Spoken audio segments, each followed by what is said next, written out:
umat Nabi Muhammad telah berpuasa Ramadan sebanyak 1440 kali. Kerana puasa Ramadan diwajibkan ke atas umat Nabi Muhammad pada tahun 2 Hijrah. Bermaksud puasa Ramadan ni diwajibkan kepada Rasulullah dan seluruh umat baginda Rasul pada tahun 2 Hijrah. Selepas 2 tahun Nabi berhijrah ke Madinah Al-Munawwarah. Nabi duduk di Mekah sebagai seorang Rasul 13 tahun. Belum ada kewajipan Ramadan. Lepas hijrah, tahun pertama tak lagi, tahun kedua bulan Sya'ban.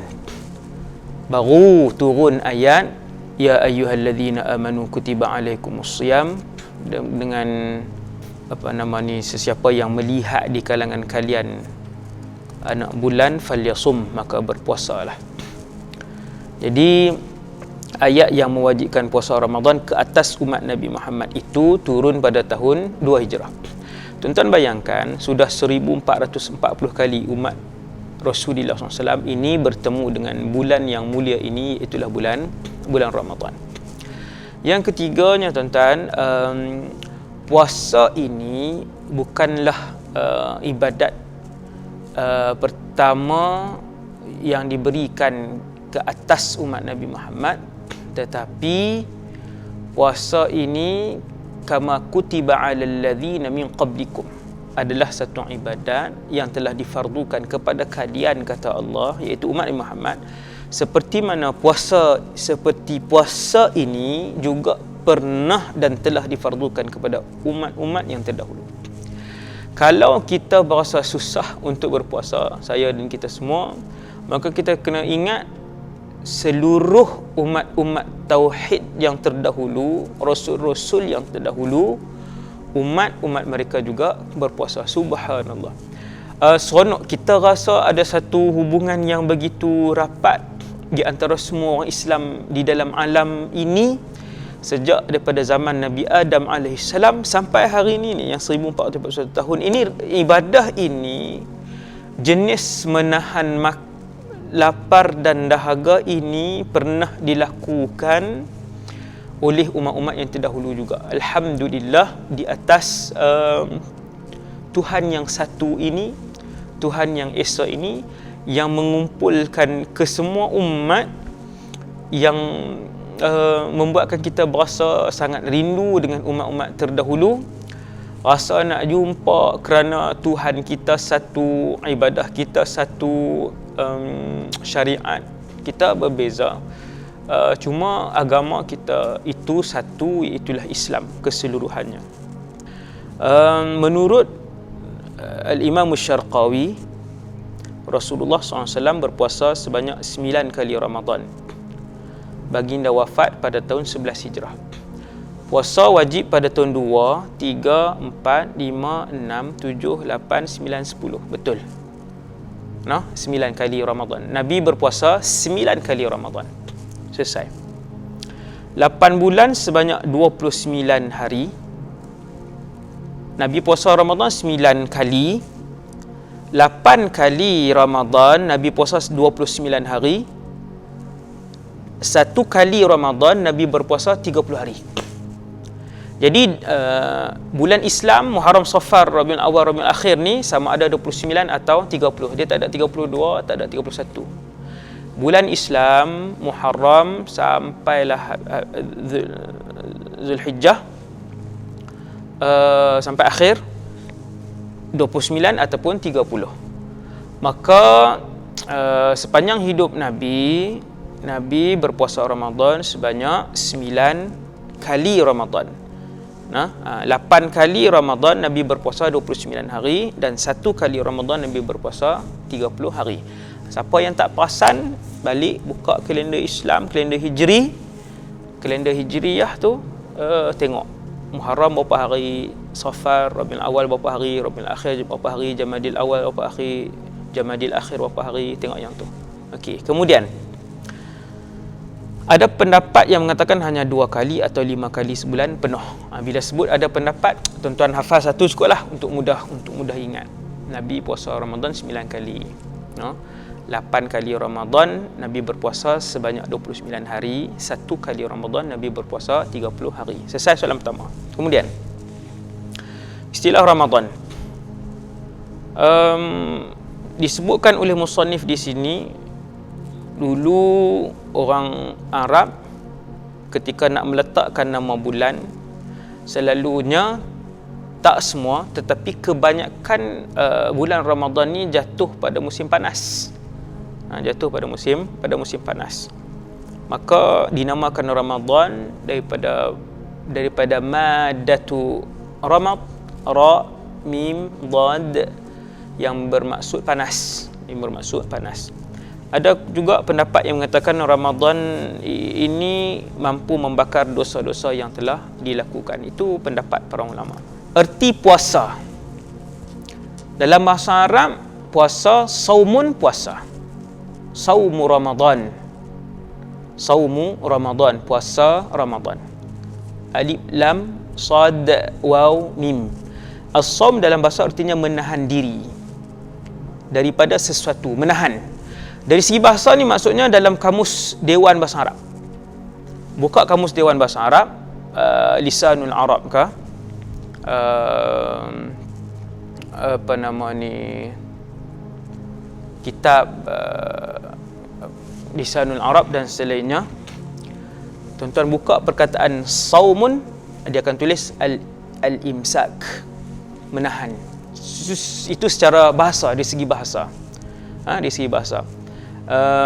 Kalau kita sebut samatir riyah atau samatir rih, samat ar-rih maksudnya angin terhenti, menahan, tertahan, berhenti maksud.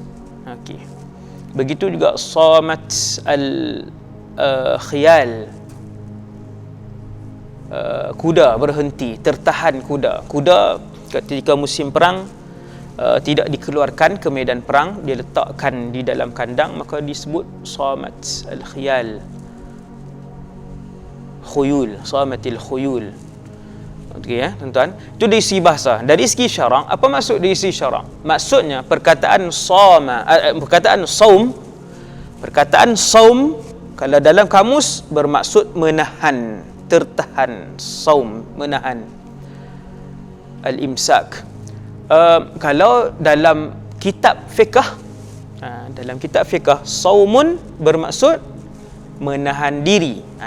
Itu cara tuan-tuan kita baca kitab dari segi syarak. Apa maksud dari segi syarak? Perkataan yang sama, tetapi kalau dalam kitab fiqh maksud yang berlainan. Begitulah kaya bahasa Arab ni tuan-tuan. Sudahlah satu-satu perkataan dalam bahasa Arab tu, kadang satu-satu benda dalam bahasa Arab diwakili oleh 4 perkataan, 8 perkataan, berbelas-belas perkataan,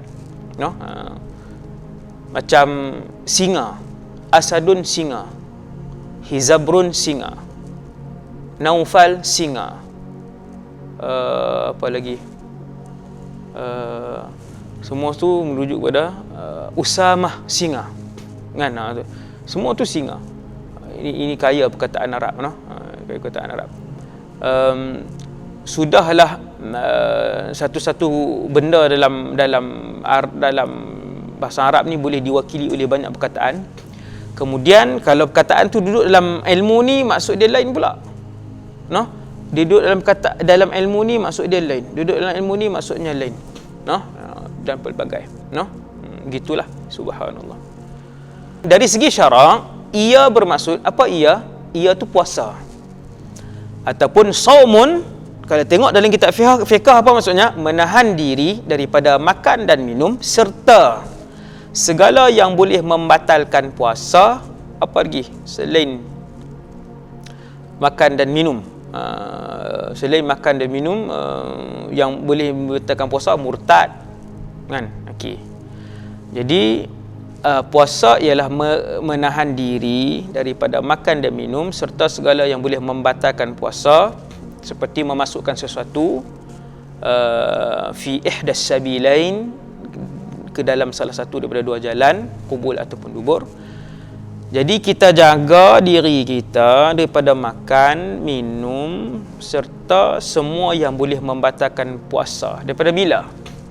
Daripada terbit fajar, iaitu masuk waktu subuh, sehingga tenggelam matahari masuk waktu maghrib. No? Terbit fajar. Terbit fajar ni untuk bahasa mudah subuh tu lah. Hak kita duduk sembahyang subuh, itulah terbit fajar. Sekarang subuh 6 di Kedah 5.59 campur 8 minit 6-7 minit. 6-7 minit di Kedah, 6-7 minit. Bermula 6-7 minit tak dibenarkan makan, minum dan melakukan apa-apa yang membatalkan puasa. Sebab puasa ialah menahan diri daripada makan dan minum serta perkara yang boleh membatalkan bermula daripada terbit fajar. Apa maksud terbit fajar? Subuh lah.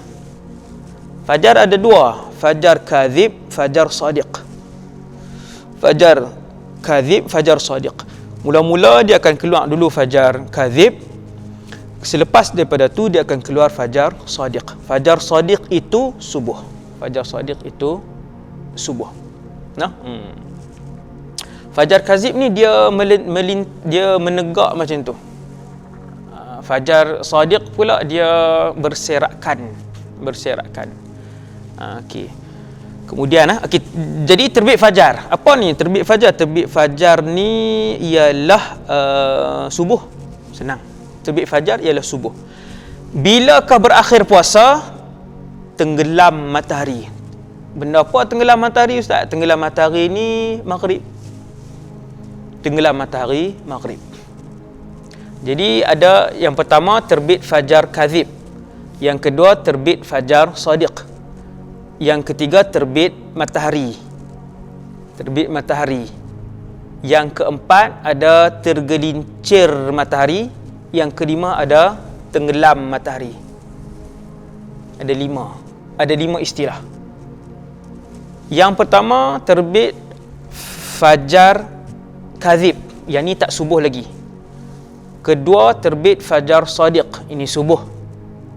Yang ketiga terbit matahari, yang ketiga. Terbit matahari ni habis waktu subuh. Sekarang ni terbit matahari 7.14 di Kedah. Dipanggil syuruk. Terbit matahari ni dipanggil syuruk. Syuruk ni habis main subuh. Yang keempat tergelincir matahari, yang ni zuhur. Tergelincir matahari zuhur. Yang kelima tenggelam matahari ni maghrib. Puasa bermula terbit fajar sadiq, ni waktu yang kedua tadi, berakhir tenggelam matahari, ni yang ketiga tadi ni.